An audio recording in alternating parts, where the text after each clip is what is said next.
Is global warming fact or fiction? Hear viewpoints from both sides of the climate change issue on DC Breakdown. I'm Angela Ray. Let's get started.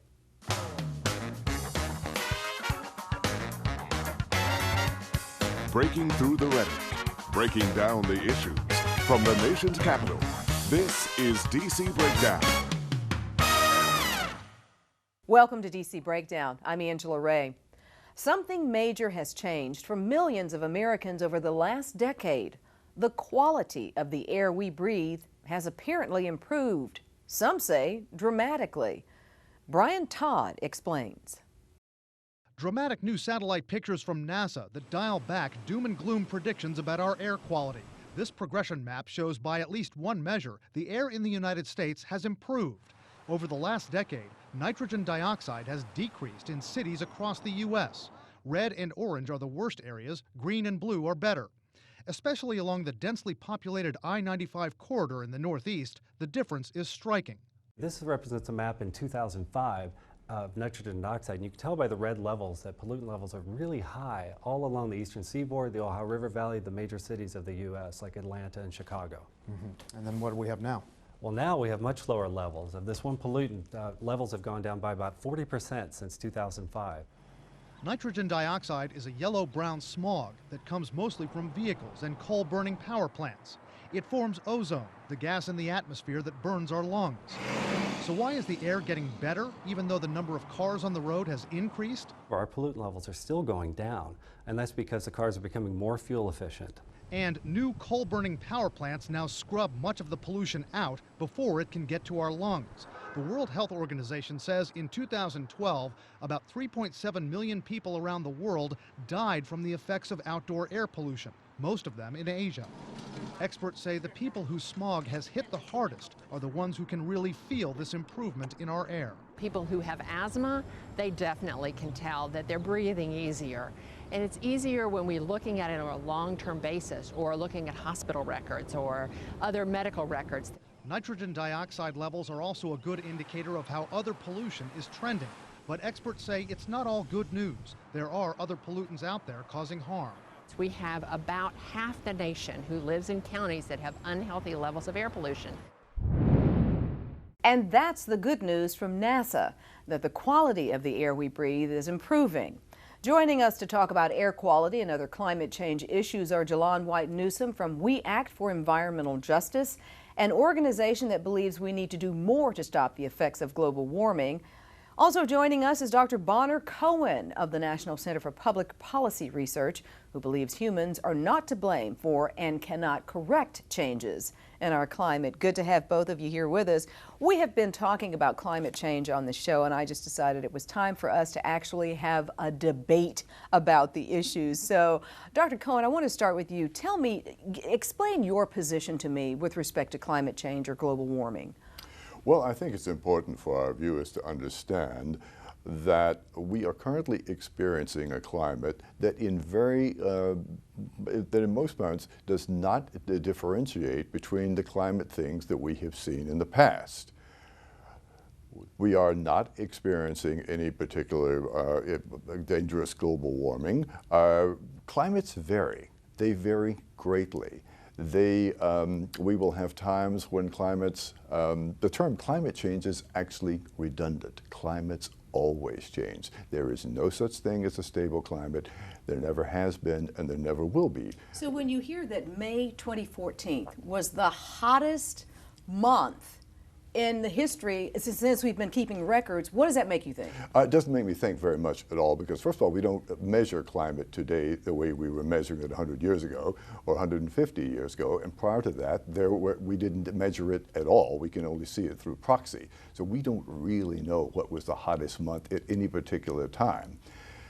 What we do know is that we have extremely hot weather sometimes. We have extremely cold weather sometimes. Think of the last winter we just experienced. But that's it. We didn't just have cold in the winter. We had cold in the spring. We had That's cold right. moving into May. That's right. And we were all told that we were going to have global warming.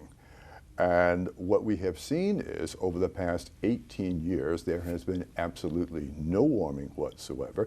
And that is in contradiction to the theory of global warming, which, putting it in a nutshell, says that man-made emissions of greenhouse gases are leading to an artificial and potentially dangerous warming of the planet by trapping the heat here on Earth. Okay, that's the theory. What are the observations? Do the observations support that? Well, actually, they don't. We have sometimes very hot weather, we have sometimes very cold weather, but we have always had that. Nor are we having a great rise in Atlantic hurricanes or tornadoes. We have always had these things. But the severity of tornadoes and hurricanes, and I'm going to let you get in here now, Ms. Jalonne White Newsome. Go ahead, give me your perspective and take it from there. So, and thank you for the opportunity to be here. So, you know, 2014, we're celebrating the 40th anniversary of the Civil Rights Act. And in many communities across the country, there are still folks that are overburdened by pollution. And this overburden of pollution is caused by carbon dioxide, which is and has been proven to be one of the sources of climate change. However, whatever way you put it. I would like you to talk to my grandparents who were 80 years old in Detroit, Michigan, or talk to some of the elderly folks that have unfortunately died due to the heat waves that are caused by extreme weather. I'd like you to talk to those folks that are still recovering from Hurricanes Katrina and Sandy and tell them that climate change does not exist. We've had several reports come out in the past couple of months, the National Climate Assessment, the Intergovernmental Panel on Climate Change, that have said undoubtedly by scientists across the globe that climate change is caused by human stuff, and that can't be refuted. But Dr. Barnett, you don't necessarily buy into these scientists and what they say. Is that correct? Oh, absolutely not.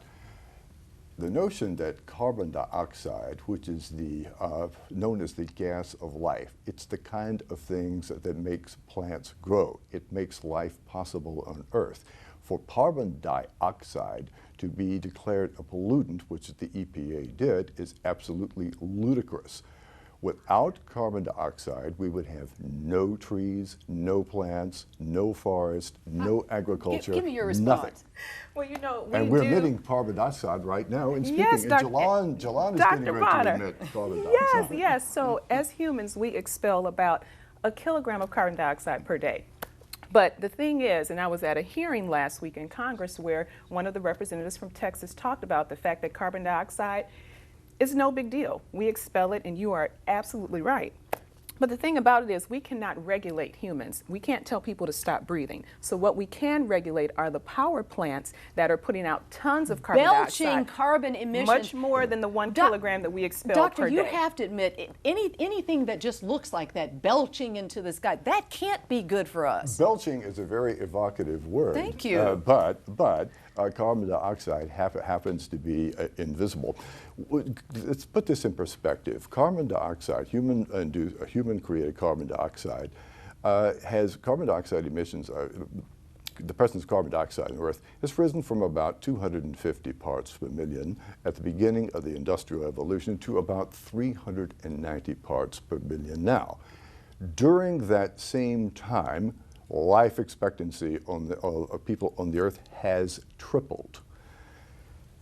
Once you decide, you demonize carbon dioxide, which, by the way, does not drive climate. It does not drive. There is no cause and effect relationship at all between man-made emissions of carbon dioxide and rising temperatures.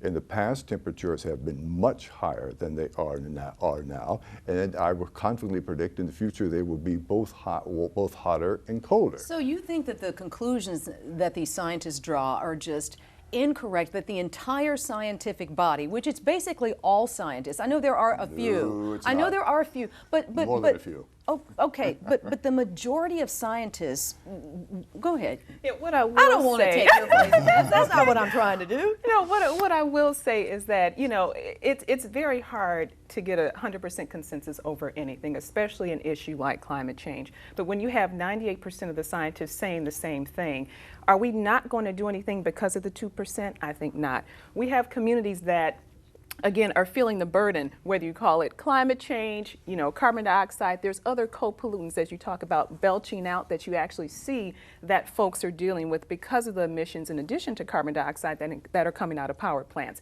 So as low-income communities of color continue to fight to breathe every day, it's important that we do what we can to regulate and make those emissions go away. If you are concerned about low-income communities of color, Which the we very last thing you want to do is do what EPA is proposing to do now. Because as a very predictable, and from the standpoint of the Obama administration and EPA, and in this case they are one and the same, the predictable consequence of that is that the cost of energy will go up. Now, that isn't going to affect climate change aficionados like Leonardo DiCaprio and Matt Damon, but it's going to very much affect people in Detroit and in Memphis and every place else because they're going to be paying more of their disposable income for electricity. Is that true? Absolutely, of course it's true. And I'm sorry to cut you off. If you look at the proposed rule that the Environmental Protection Agency just put out to regulate the emissions of existing power plants, if you look in that 645-page rule, the cost of energy will not increase. It will, in fact, go down over time. As with anything, and depending on the particular landscape of that state and the energy makeup, you know, there might be some fluctuations. But what I also want to share is that the states have the opportunity to figure out the best way to manage their emissions. So they can manage their energy mix. So they can put in programs that can not only rely less on coal-fired power plants, but also alternative fuels and other ways to build residential energy efficiency and plenty other ways that can bring those energy bills down for our low-income energy consumers. Oh, Doctor. I'm he's delighted. get in there. I'm Dr. absolutely delighted she mentioned alternative fuels, such as renewable energy. Well, let's take a look at them and see to the extent to which they actually provide an alternative. Let's go to solar, which has been subsidized by the American taxpayers for decades. And how much electricity does solar power produce in the United States? After Not four a decades, whole lot. 0.2%. That is just pitiful. Wind power, 3%. Do we not have enough wind? At What's going on? At a cost of hundreds of thousands of dead birds every year. According to the American Bird Conservancy, over 400,000 birds a year, in addition to which an untold number of bats are also killed. Wind and solar together 3%. Coal currently provides the United States with 37% of the electricity. Okay, so let me just ask you guys something. What are we supposed to do about glacial melting, rising sea levels, droughts, unbelievable droughts, severe weather like Sandy, like Katrina, tornadoes that are just whipping up all around the Midwest and in other parts of the country, species being extinct? What are we supposed to do? I mean, I think the first step is to, again, we have to protect, and I care about the animals, I care about glacier, all those things impact people. So regulating emissions from power plants, making sure that those communities that are impacted, including the Native American indigenous populations, and making sure that they're a part of the solutions are key. What's wrong with regulating emissions, Dr. Cohen? I mean, really, what's wrong with that? It depends on which emissions you're talking about. If you are talking about regulating greenhouse gas emissions, specifically carbon dioxide, in the mistaken belief that carbon dioxide has anything whatsoever to do with climate, then what you are doing is you're putting enormous burdens on ordinary Americans for the sake of solving a problem that demonstrably does not exist. So if we're not talking about carbon dioxide, then what? Oh, if you're talking about normal pollutants, the thing the Clean Air Act, for instance, was designed to do, this is everything from nitrous oxides to mercury to things like that. Of course, there's a place for that. There is not, however, a place for a regulatory regime that has been put into place under the guise of fighting global warming, but which in reality is concentrating regulatory power in Washington for the sake of gaining control of the energy in the United States. That's the game that's being played here. Is that the game that's being played? Well, this particular plan, referring to the EPA's proposal on June 2nd, actually gives the states the power to figure out how they're going to actually get to that reduced standard of carbon dioxide emissions. And what we're forgetting about is it's not only CO2 that is going to be reduced. It's also those other co-pollutants, so those other nasty things that are coming out the pipe. So again, by regulating greenhouse gas emissions, carbon dioxide primarily, you're getting rid of other co-pollutants that again can lead to increased prosperity for communities that are already paying for the burden of pollution that they're dealing with asthma, losing work days, I mean, all the things that come with it. So I think you are getting benefits. We are going to get benefits from this reduction of greenhouse gases in many ways than and I'm afraid we're going to have to leave it there. We're going to have you guys back. Jalonne White Newsome and Dr. Bonner Cohen, thank you so much. It was a very civilized yet spirited debate, and one we will continue on DC Breakdown. Thank you both for joining us today. Thank you. Thank you.